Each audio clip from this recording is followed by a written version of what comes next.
આજે જિલ્લા સેવા સદન કલેક્ટર કચેરી નર્મદા ખાતે જિલ્લા સંકલન એવં ફરિયાદ નિવારણ સમિતિની બેઠક હતી અને આ બેઠકમાં બધા અધિકારી સહિત જિલ્લાના તમામ વર્ગ એકના અધિકારીઓ ઉપસ્થિત હતા અને એમાં નર્મદા જિલ્લાના લોકોના હિતને લઈને અનેક પ્રશ્નોની ચર્ચા થઈ, જેમાં અમે પણ ભાગ લીધો હતો.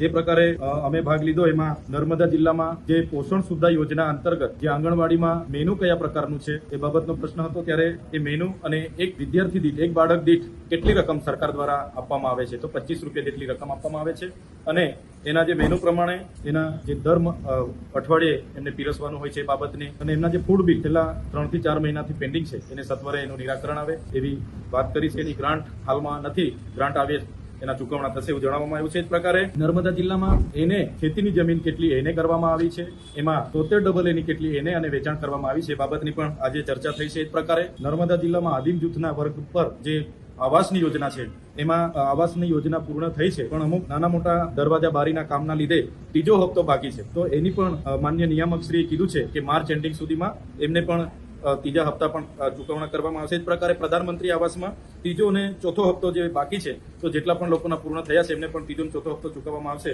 એ બાબતની ચર્ચા થઈ છે. એ પ્રકારે ઉચ્ચ અભ્યાસ કરતા વિદ્યાર્થીઓને જે પોસ્ટ મેટ્રિક શિષ્યવૃત્તિ મળે છે એમાં અનુસૂચિત જાતિ, અનુસૂચિત જનજાતિ એમાં 8,100 અરજીઓ મંજૂર કરવામાં આવેલી છે જિલ્લામાં. એમાંથી માત્ર 2,935 લોકોને સ્કોલરશીપ મળી છે. ત્યારે મેં મદદનીશ કમિશનર શ્રીને કીધું છે કે આ ફેબ્રુઆરી પૂરો થવાનો અને માર્ચની એન્ડિંગ પણ આવે એના પહેલા જેટલા પણ બાળકોની પોસ્ટ મેટ્રિક શિષ્યવૃત્તિ એમના હવાલેથી પેન્ડિંગ છે એ સત્વરે પૂરી કરવામાં આવે એ પણ અમે કીધું છે. એમણે કીધું કે ગ્રાન્ટ નથી, તો અમે સરકારમાં એમના મંત્રીશ્રીને પણ રજૂઆત કરીશું. આદિજાતિનું આટલું મોટું બજેટ છે ને અહીંયા ગ્રાન્ટ ના હોય એ તો ના ચાલે, એટલે અમે મંત્રી અને સરકારને પણ વિધાનસભામાં આ બાબતનું ધ્યાન દોરીશું. એ જ પ્રકારે કુંવરભાઈ મામેરામાં પણ 511 જેટલી અરજીઓ મળેલી છે, એમાં 363 ને મંજૂર કરવામાં આવી છે અને બીજી પૂર્તતા છે પણ માર્ચ એન્ડિંગ સુધી પૂર્ણ થાય એ અમારી આજે માંગણી હતી. એ જ પ્રકારે ડેડિયાપાડા તાલુકાના સગાઈ રેન્જમાં આવતા અરેઠી ગામમાં વીજ કનેક્શન મેળવવા માટે ફોરેસ્ટ વિભાગ દ્વારા એમને પાણી પત્રકના દાખલા આપવામાં નથી આવતા, એ પણ આપવામાં આવે એની પણ આજે વાત કરી છે.